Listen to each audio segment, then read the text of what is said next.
Okay, Bruce, On. we are on. You ready? Okay, let me, welcome everybody. Thanks for coming.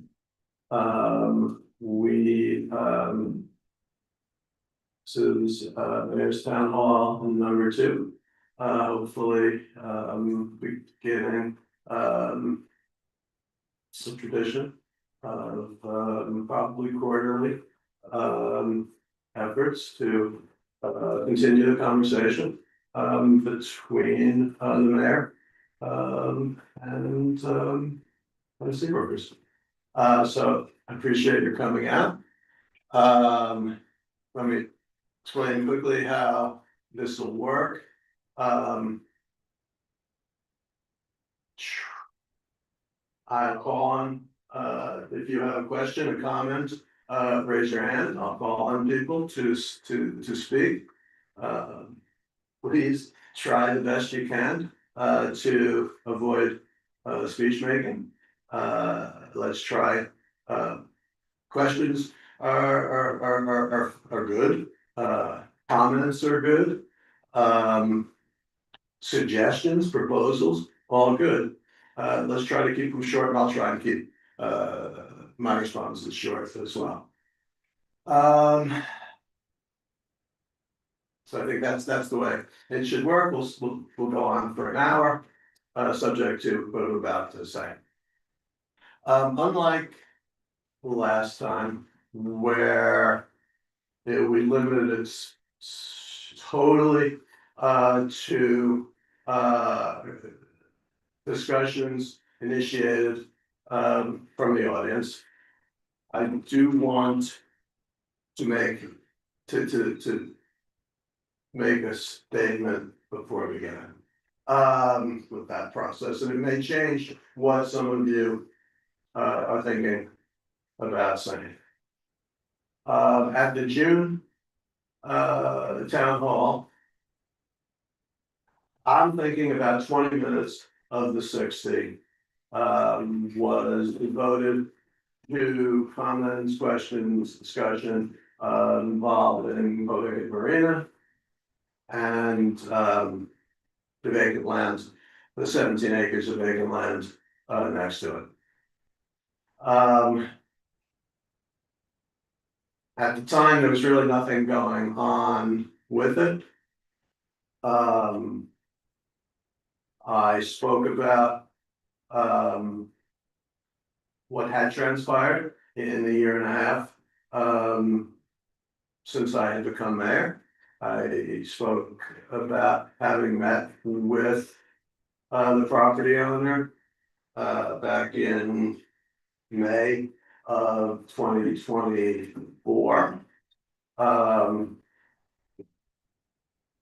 And I spoke about having made what I know is a, very fair, proposal to him, which eventually had been, turned down.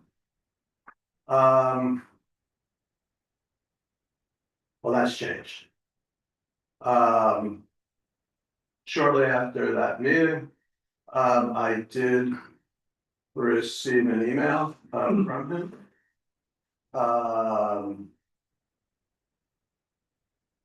Asking for a meeting. I, responded that I was amenable, to another meeting, but reminded him of the contents of our first meeting, which was consistent with what I had previously, articulated about that property, about the town's potential annexation of the vacant land. And that was that I had no significant deep-seated, objection to the yacht club. Probably is not what I would build there, but it's nothing to me. But I did have conditions, and my primary, most important probably condition was that the marina be redeveloped first. For many reasons, and we can talk about those if anybody wants to. As I said, he accepted that via email. We had a very productive meeting. Subsequent to that meeting, I walked the site with him. And he and I have been working on a joint press release, public statement, about that property. Essentially, that statement's not complete yet, but when it is released, there will be more detail in it, probably that I'm able to discuss today. But in broad strokes, what that will say. Now, bear in mind, this is all, there are many obstacles that will have to be surpassed before any of this is real, before any of this means anything. But essentially what he and I are trying to do is create a scenario where a lot of different things can happen.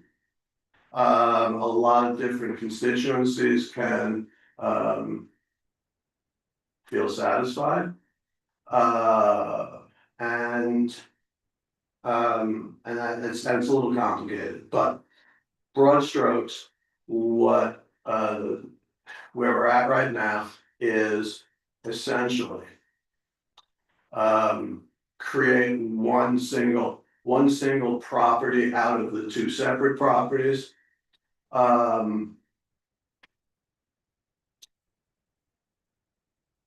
Adopt a with one site plan, one set of approvals, adopt a site adopt an approval, probably through the zoning of the property, which would essentially require the work on redeveloping the marina to be done first. That would be phase one of this one single project. And then the development of the undeveloped tract would follow. It would be done in a way so that there would be no significant changes once the site plan is adopted. Because one of my concerns back in 2023 was that the possibility that whatever it was that the town thought that they were getting on the undeveloped land could change. That will be different now, the way it's will be structured. We're talking, there will be a significant set aside for of open space, conserved open space, including but not limited to the establishment of a town park on the site, and a donation of a site for a new town hall for the town. So that is a very, very general background and where those discussions stand. Much of that came together, I guess, in July. And we continue to work on it. We will continue to work on it. Oh, one more thing, Susan. The undeveloped land is currently zoned AGR. It's county, it's in the county. That property is on the rural side of the urban growth boundary. Our understanding is that, the development of that site will be and remain consistent with the, regulations of the, urban growth boundary. So what is built on that property, will be, stuff that could be built there now. Without an annexation, without a rezoning, without anything, so that's.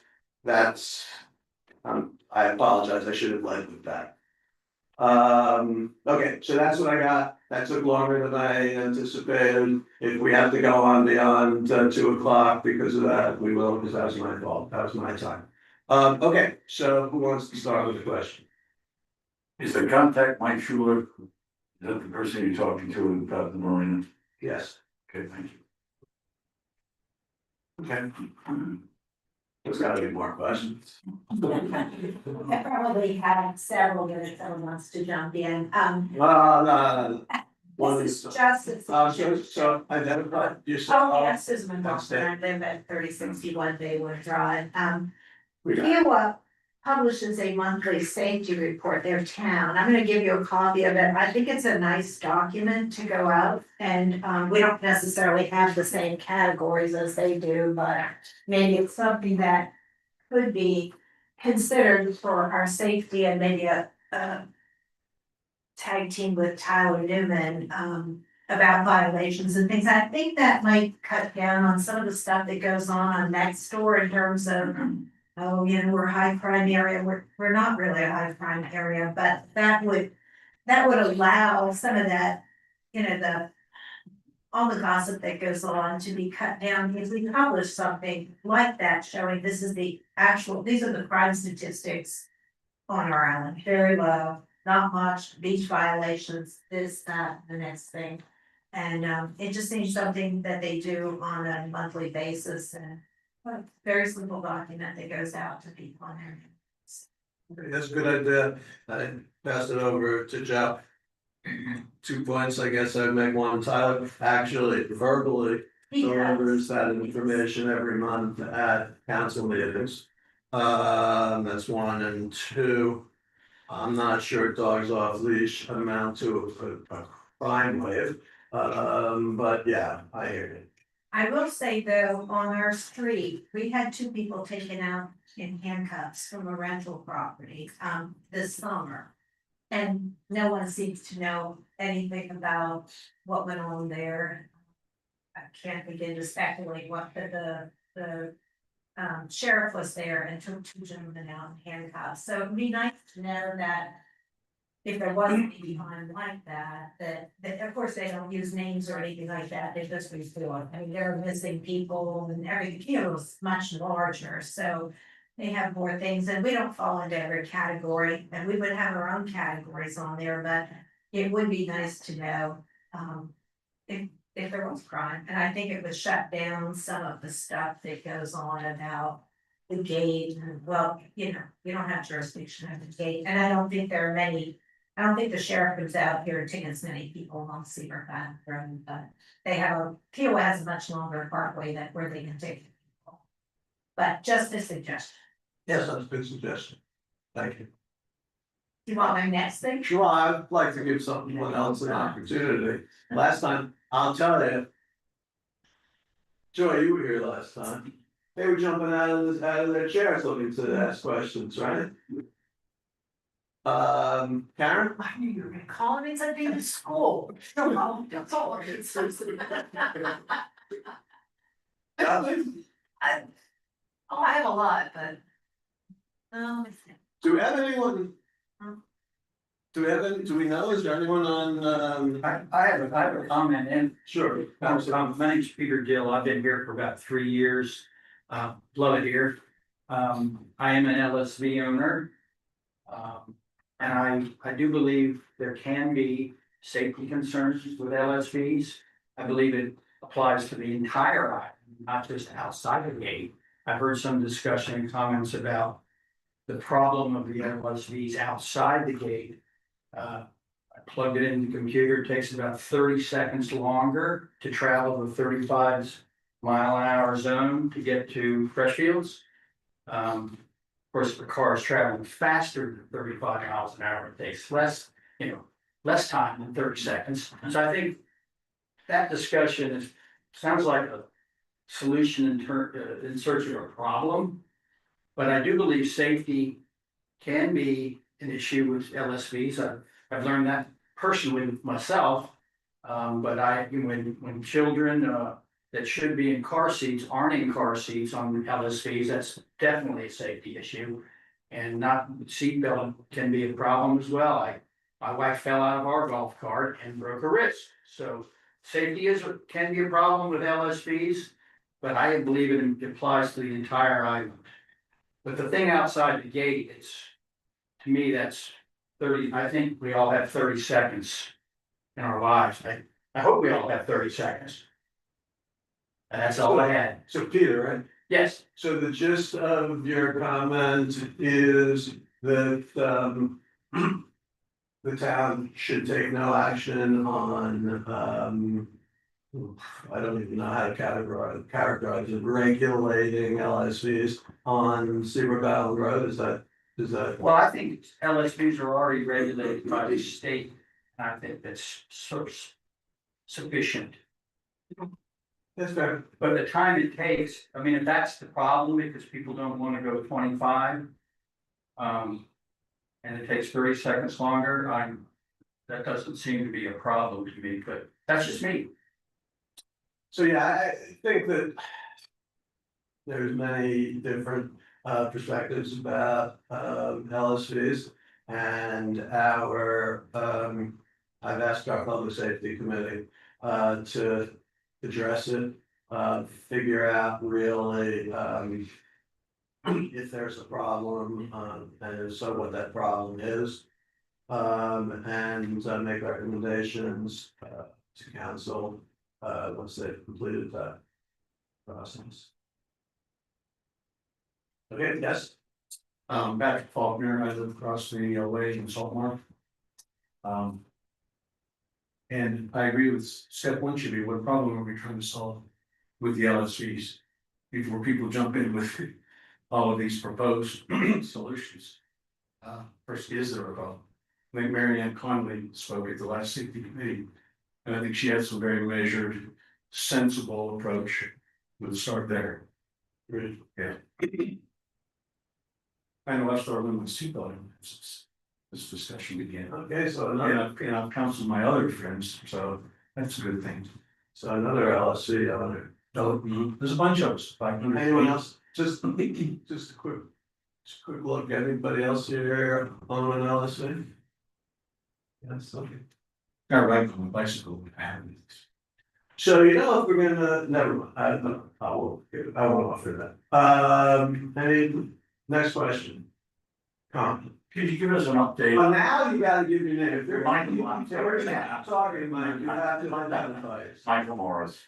Can you give us an update on the elections coming up? I mean, it's 48 hours, I think, to the filing deadlines. And there's been a lack of people that are interested in running. How does that all work if it comes again in another 2 or 4 years? How do people work? Just an idea of where we stand right now in terms of how the town council will be formulated if in fact nobody else, puts their hat in the ring. Which is the general idea of that.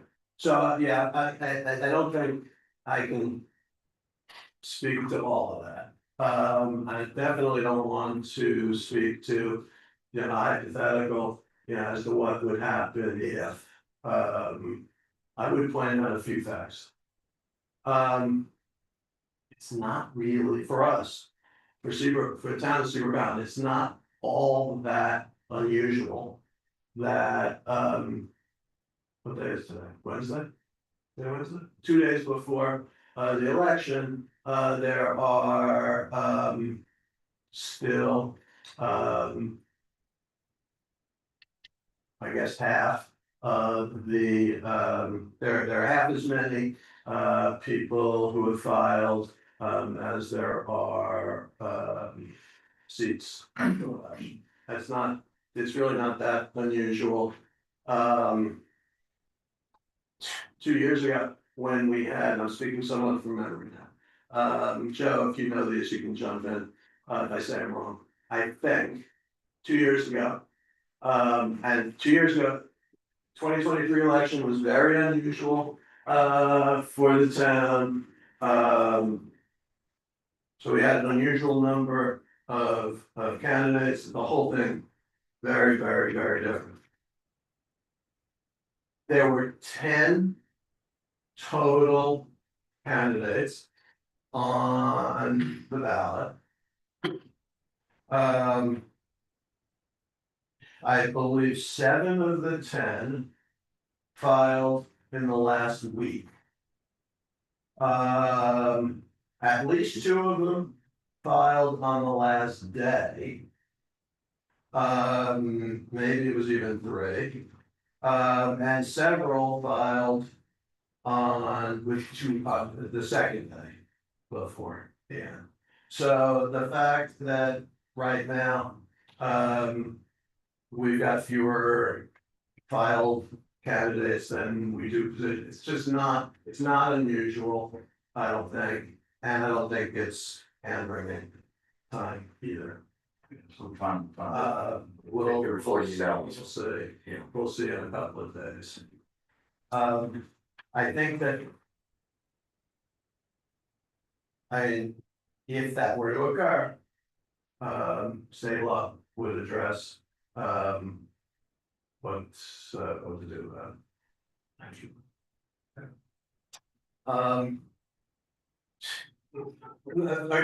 We'll get back there, yes. Bruce, Chris Phillips, address 2429 Rocket Club Drive.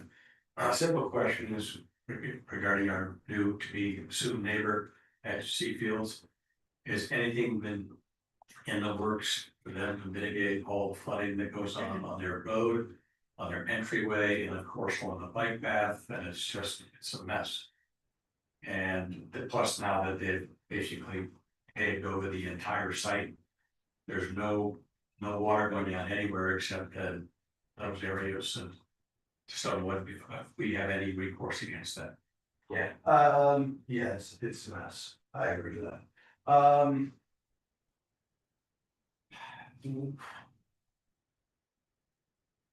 Back in, I guess, June.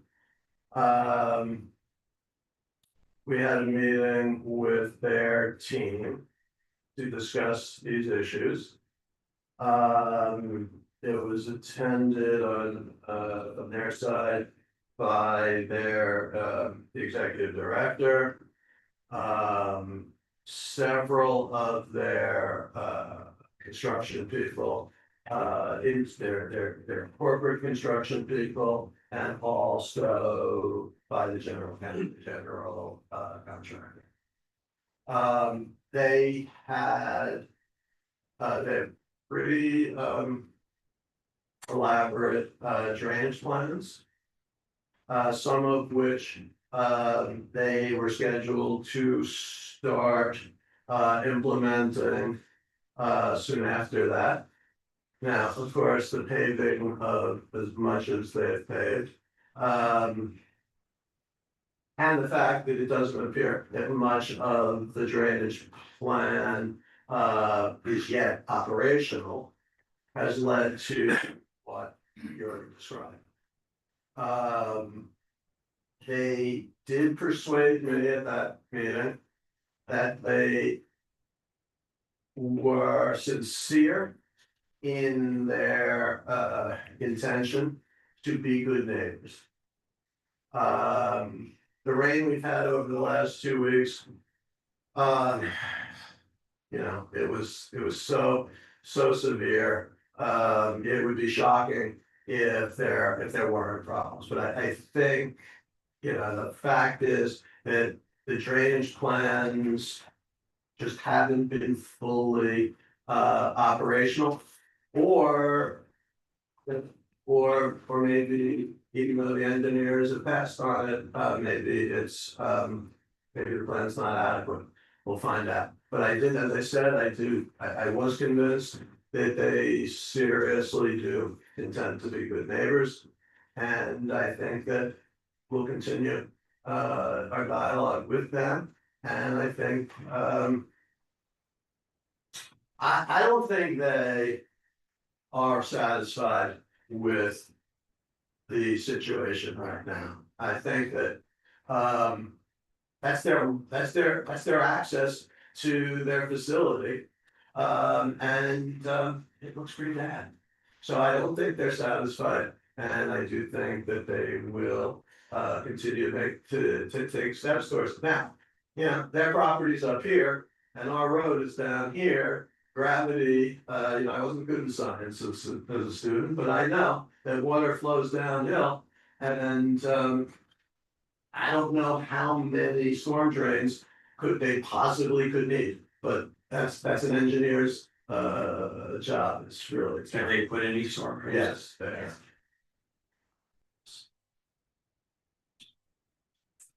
Just one other question along the same lines, is that whenever it does rain, all the dirt comes right down the bike path. And are they gonna put a retaining wall in there? Yeah, I'm not sure how that's gonna work.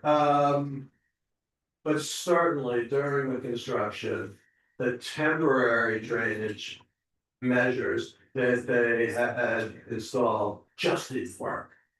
Right, so yeah, the water came down, the silt came down, I mean, everything, flowed down to, the path, and then ultimately the road. But, yeah, that, I think, and I'm not sure of this, that, I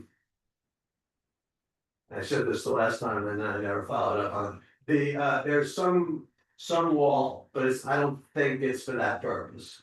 So I'm not sure how that's going to be, rectified in the future. Joy? Same subject, Joy Miller, Lady Anna Lane. The last time you said the wall they're building, it really isn't to protect the path. Yeah. It's perhaps more to protect their dirt. But if you're talking as if there's going to be drainage put in, they put in all the time at now. Any No. serious drainage should already be. No, the drainage is in. I don't think that it's all fully operational. So the storm drains, they installed storm drains, it's actually gotten worse since they installed the storm drains. So it was maybe 6 weeks ago, I'm thinking, but not sure. But we'll just have to keep, you know, on top of it, but, you know, I would remind everyone that we've had flooding on that road since forever.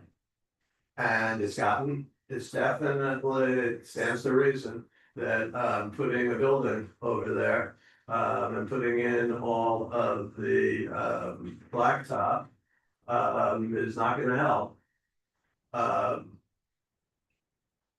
The landscape, still not done, some of that will help. But I'm not vouching for them by any means. I'm just saying that they did, persuade me that they're trying to do the right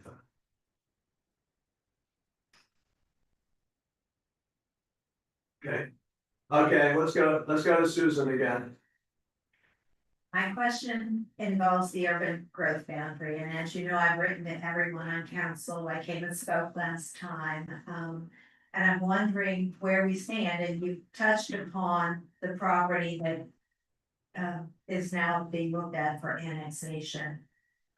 That is outside the urban growth boundary, it's not gonna be upzoned, but where do we stand on signing any kind of memorandum with the county? And I think there are people on John's Island who really want to see that signed by our community and Kiowa as well. I was just at a meeting at the county, and there are actually 5,000, this is enough for everyone in this room to move, 5,000 homes already approved for John's Island.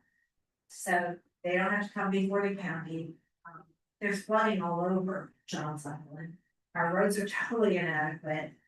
There has to be some measure to protect land and stop all the upzoning. And again, you've said they're not gonna upzone this property, but it stands to reason that our community might wanna support the rest of Johns Island on saying enough is enough is enough. We can't prevent development, but we can prevent all the upzoning that comes with every developer's request, and we have to make some effort to preserve some of the rural aspects of this county.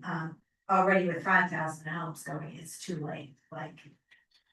But I guess my question is, where does our town stand on signing some kind of memorandum of understanding? So I think, Susan, as you know, our strategic priorities for 2025, and I think comprehensive plan both speak to our intention to formalize an enforceable urban growth plan. That said, let me just digress to one point. That said, what I said before about the urban growth boundary as it relates to the 17 acres vacant land site, I wasn't really speaking or thinking about its zoning. I was speaking about its the lowercase c zoning regulations that would apply to that site, right? I don't know at this time, it's maybe a distinction that's not that important, but if the understanding that the property owner and I are working towards comes to fruition. What I was saying was the uses on that property, the density, etc., will be as permitted under the current AGR, county AGR zone. So it might be, there might not be a distinction there that matters, but I wanted to clarify that. Back to the specifics of your question. So we definitely are, and still, consider a priority, to see a, enforceable urban growth boundary. However, town of Seabrook Island, has far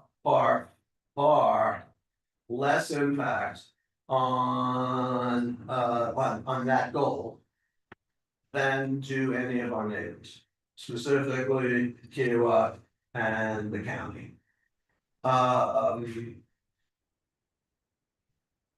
Where are you viewing this as some sort of a symbolic gesture towards our Johns Island neighbors, or are you viewing it as something different? It sounded to me like you want us to do this to support Johns Island neighbors. I think both, actually. I think it would be nice if we showed, I mean, Mount Pleasant participates their way over development. The city has a memorandum of understanding. The county has one, and I think they have been after these rural communities like Ravenel, Kiowa, Seabrook. Yes, we're all developed out. But in the event someone buys stuff against Bohicket, if you recall about the property in question, the mayor of Kiowa wrote against a marina being put in there, John Lambriola. So I think it's good to show support for our Johns Island neighbors, to say we stand with you in saying, because it impacts us too. If all of this land is developed, I can't imagine 5,000 more homes here that are already permitted.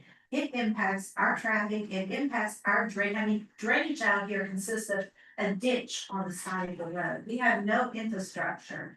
And people spoke at this meeting to say, it's taking me 2 hours now to get to a doctor's appointment. So everything that goes on John's Island impacts our life, and we're at the end of the line out here with Kiowa. So it would be nice if we would show support for John's Island Council. People on this, in this community that have worked really, really hard to get the urban growth boundary in place. Granted, it's a concept, it's really not, if someone wants to violate it, or the county people say, oh, that's fine, put up an apartment complex or whatever, if they go ahead and prove it, and we approve something on there. There's probably no stopping it, but it's an effort, to try to maintain, this is a rural county, or was at one time, a farming community. It's still 70% rural, and we need to, I feel, support on it staying that way. We're about to lose everything. With 5,000 more homes coming out this way, but something's gotta give. The roads have to change, the infrastructure has to change. We can't just keep putting more and more and more and upzoning every farm that sells out here, every piece of rural land. I think the conservancy groups, they're trying to buy up land along, we've had that discussion along Betsy Harrison, and those are all worthwhile efforts, I think. But there's not enough money to buy up all the land that's available. So that's my answer. I think it's better. So there is ongoing right now. There are discussions ongoing, that involve our staff. Staff of the town of Keel Island and county staff to try to,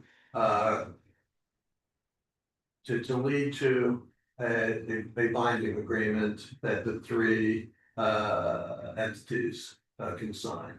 That is ongoing, I don't know, I mean, I'm not sure exactly, where, that is going to end. I think I know what Kiowa wants. I'm not sure if I fully know what the county wants. And the fact that, yeah, the development that's currently breaking ground at the corner of River Road and Betsy Harrison. That the fact that that property is totally on the rural side of the urban growth boundary. And the county is permitting that to be developed in the way that it is. Because it was approved, initially approved 20 years ago or whatever it is that they're saying, it just doesn't feel that the county is really committed to the concept. And if they're, so what I've said before is that I support an enforceable urban growth boundary. But our impact on that is so much less than our neighbors potentially.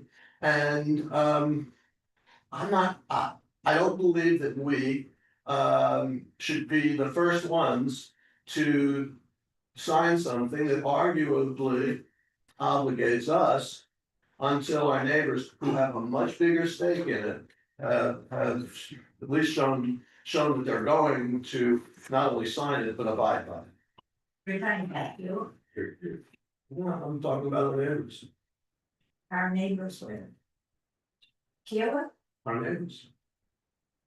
Can I I, have two neighbors. can I chime in on one thing about that too? And like the mayor said, there has been some discussion, some draft, I think even some draft going back and forth at the staff level. Nothing that's gotten to council yet. My comment from the limited participation I've had has been primarily Tyler in our office. Is that I think there's a need for better planning, not just the urban growth boundary. And so the comment that I offered is I think the town of Seabrook, the town of Kiowa, and Charleston County should be looking at our areas where we have overlapping or shared jurisdiction, not just on Betsy Carrison in the urban growth boundary, but just look at Seabrook Island Road. I mean, we have property in the town of Kiowa Island. One of them has a, monstrosity being built on it right next to the road. Everything between town hall and that property is in the county. And I think if we're gonna be talking about, taking a shared approach and all of us working together, that effort should not be limited to Betsy Carrison and only to the urban growth boundary. I think those conversations should also include Seabrook Island Road. I think they should include Kiowa Island Parkway. And all those areas are inside the urbanized area, so they're not even considered outside of the urban growth boundary. But what the county does, what Kiowa does on Seabrook Island Road impacts us, at least as much as what happens on Betsy Carrison, and probably even more so. So I think to the extent that there is going to be an effort, I think it should look at, really that whole region, not just be focused on or limited to that area that's designated as rural or outside of the urban growth boundary. So that was my 2 cents on that one. Good. Next question, comment? Mr. Mayor, Please. Pat Faulkner again. First of all, I'm still Pat Faulkner. First of all, thank you for this open forum.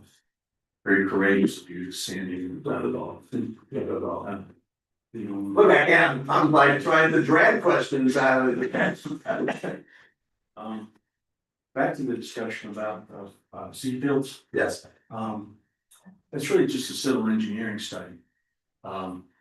As I understand it, you're a commercial real estate lawyer, so you can't dump your water into your neighbor's property. You can't do it in here, you can't do any, so it's incumbent upon them to have a property, so that could be reviewed, that design. Before they get their CO, somebody would take an argument again. So, yeah, that's part of my problem, and that Joe was just actually indirectly alluding to.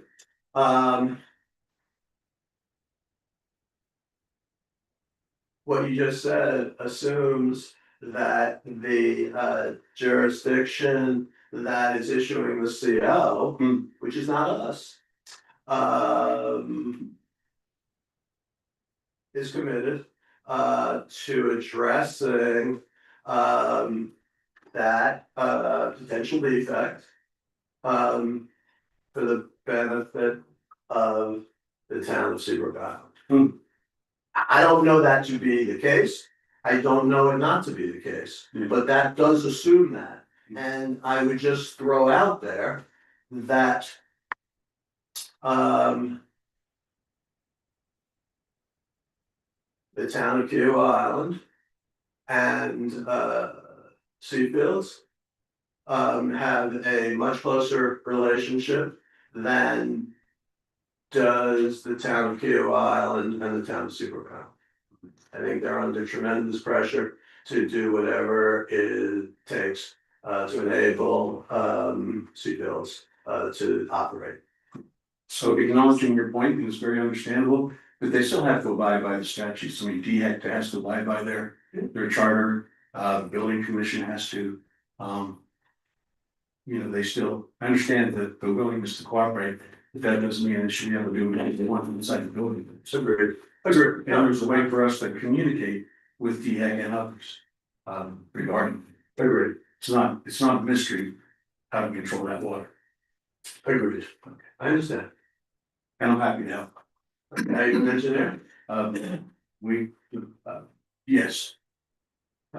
We were the program manager for all of Roper Hospital's development, downtown, Mount Pleasant, Roper Berkeley, we managed all that for them. Right. I'm retired now, so a little bit out of practice. How little? I'm not really out of practice. Just kidding. Okay, Thank you for giving me do that. Yes. I'm David Serino, I'm about High Hammock. At a lot of meetings in Seabrook Island, they always reference that the town, the club, and the properties owner association meet monthly. True or false? Before I ask my follow-up. I'm not sure, I'm not sure what you're referring to. In each meeting that we're in as a members meeting, it's always referenced that there's a monthly meeting between the town, the club, and the property owners association. Does that actually occur? So, I meet monthly, with the presidents of SAPOA and the club. Okay. I don't know if that's what. That seems to be what's What referenced. they're referring to. What are the two things that you guys violently agree on, and what are the three things you disagree on in those meetings? Well. Interesting question. Thank you.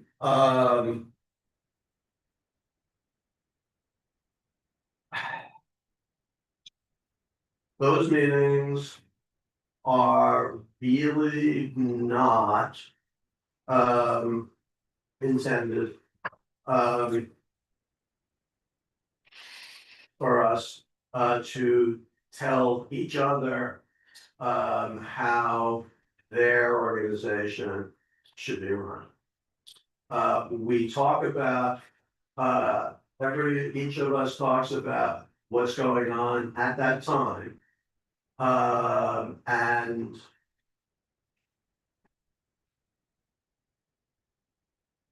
if they think that that's what they want at that time, ask, what do you think? How would you handle that?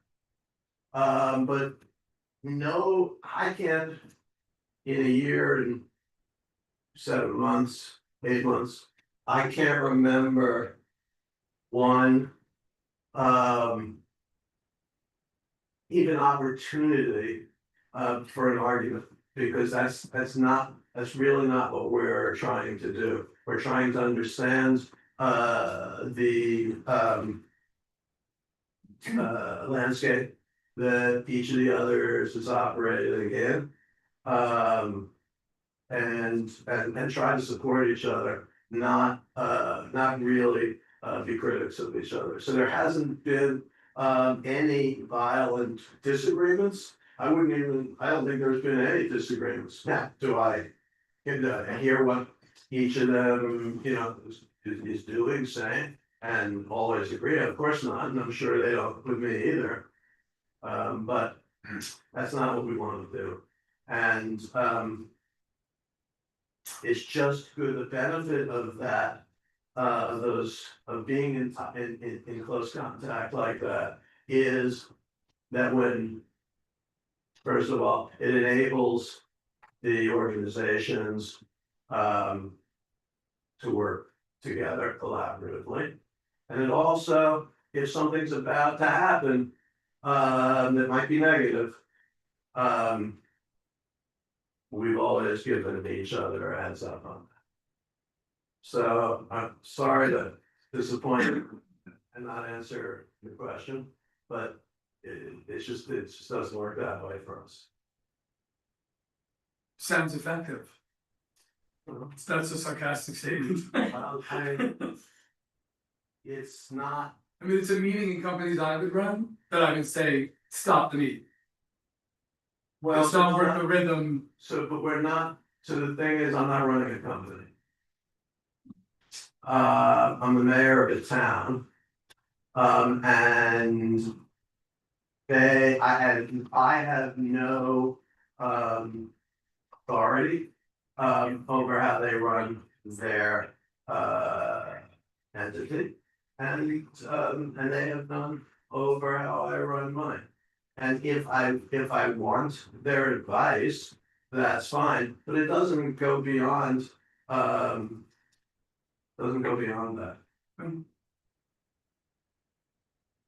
Wow, Susan, are these written down or anything?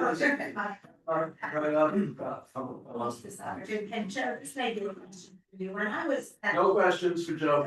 Okay, sorry. When I was at the last, well, it wasn't the last, town council meeting, there was this concerns the trash ordinance, and, it was brought up that, for everyone now, they get a citation and then there's a fee structure, you'll be fined you get a warning, and then you will be fined. But for short-term rentals, the procedure is we call a property manager. And if it gets out of hand, then they could be fined, but there's nothing that goes on their record to show that they got that initial warning. Raymond Hamilton brought up the issue that seems somewhat unfair to the people who are property owners and don't rent our properties, because we go from a warning to a fine. They just get constant kind of warnings, and then if their property management company doesn't respond, then they go into that procedure. But my feeling is that trash can's still out on the curb. And they're paying their property managers to remove that. So why is it different for them? Why don't they get a warning?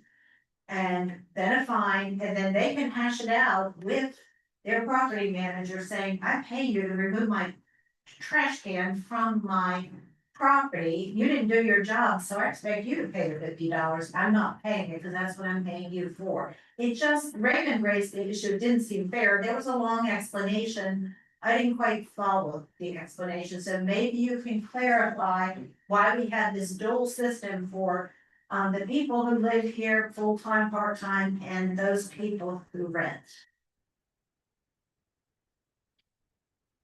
Boy, urban growth boundary and trash cans in the same unit. Wow. Yeah, I'll try, Susan. First of all, I remember the comment that you are referring to. You really You're glad that'll come more often, right? no, not actually. Imagine how boring this meeting would have been otherwise. I do remember that comment, and I want to make believe it never happened. The enforcement of the trash can ordinance, while not something I want to spend a great deal of my time on, is being done exactly the way the ordinance, which Raymond voted for, provides.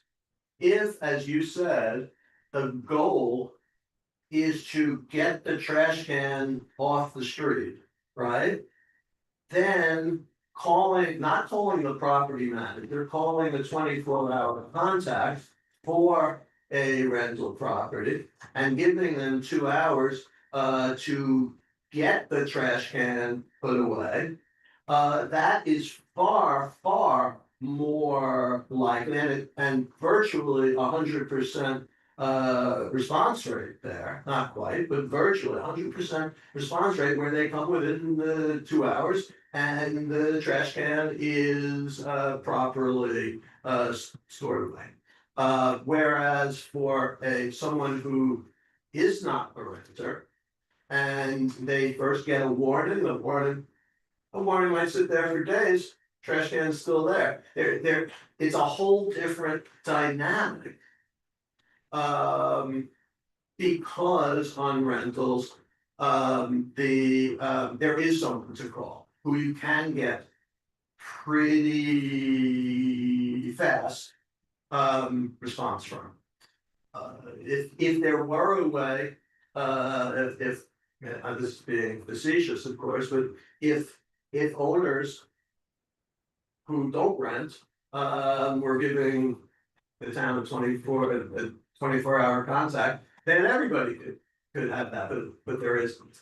So I just think that that's what the ordinance says, and I do think that if there's a consensus that that's a bad system, then I have not seen that, I haven't felt that, my emails don't reflect that, but if there is, then council would have to look at it again. But it's exactly in accordance with the expectation when the ordinance was written. Can I add a little to it, or? Nah, I think that's enough. All right. And I can talk to you afterwards if. forever, like really, you have an hour to talk about trash cans, it's Joe's favorite, so. Yeah. I would love it. Yeah. You're really getting that. Oh, you wanna talk about trash? No, it's maybe, I'm curious on who is responsible for the first Friday stuff that sometimes happens on other Fridays being allowed to be put out, or is that Sapoa or is that town? Trash collection is Sapoa. Okay, so, So if you're talking about bulk, bulk, well, yeah, Which is next, right, the twelve. right, well, bulk, right? and so when it was put out last Friday, it sits there by Beach Club, the toilet and the chair, that's Sapoa's responsibility to take care of that? Well, the town has, there's kind of dual, ordinances there, rule, Sapoa has a rule and the town has a mirroring, ordinance, so either one. I'm not sure where you're talking Well, what about. I mean, right by the beach club. I mean, I thought, well, no, I thought it was first Fridays I keep, as I drive by the. My wife tells me, my. Well, so somebody's gotta go out. I think what I'm hearing is the Sapoa and the town have a responsibility on, maybe you should talk about it in your monthly meetings about like taking care of that. That would be- One responsible party, Well, because when you're responsible, who's responsible? yeah, you missed the whole, you've been here for 2 years, 3. 3 years, so you were here, but, that's an ongoing. Okay. That's an ongoing thing, and the reason I was making fun of Susan about, trash is because it's been ongoing, like for as long as I've been mayor and before that.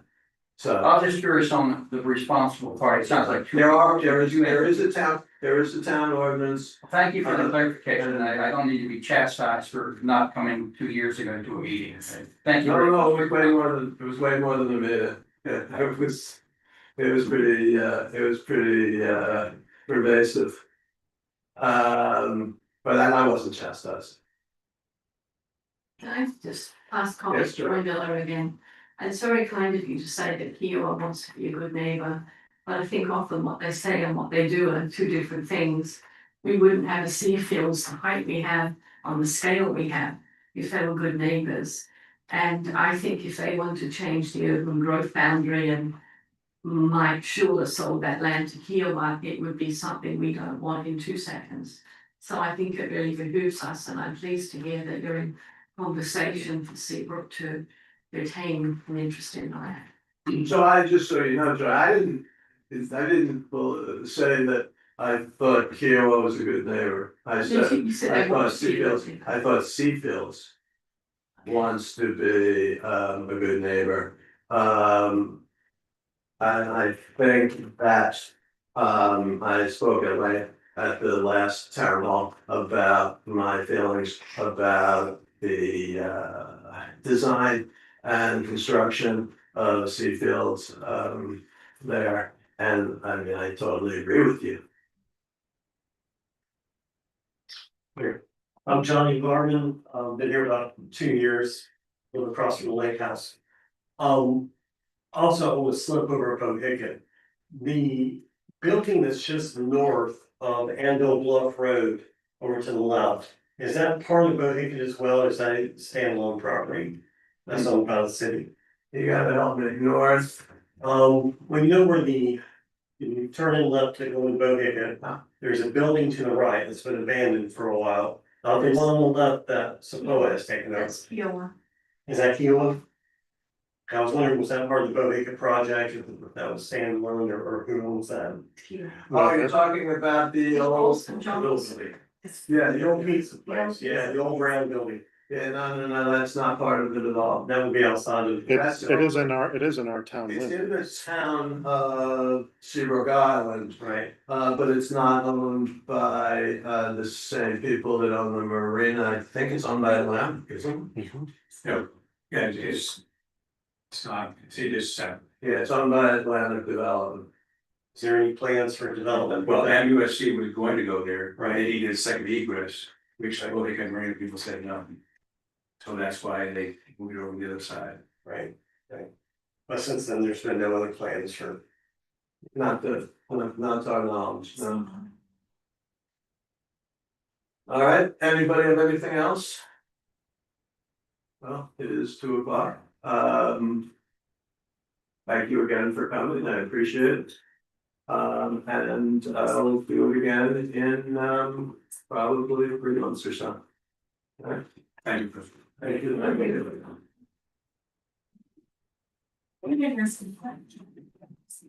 I see you in the, now I know who you are.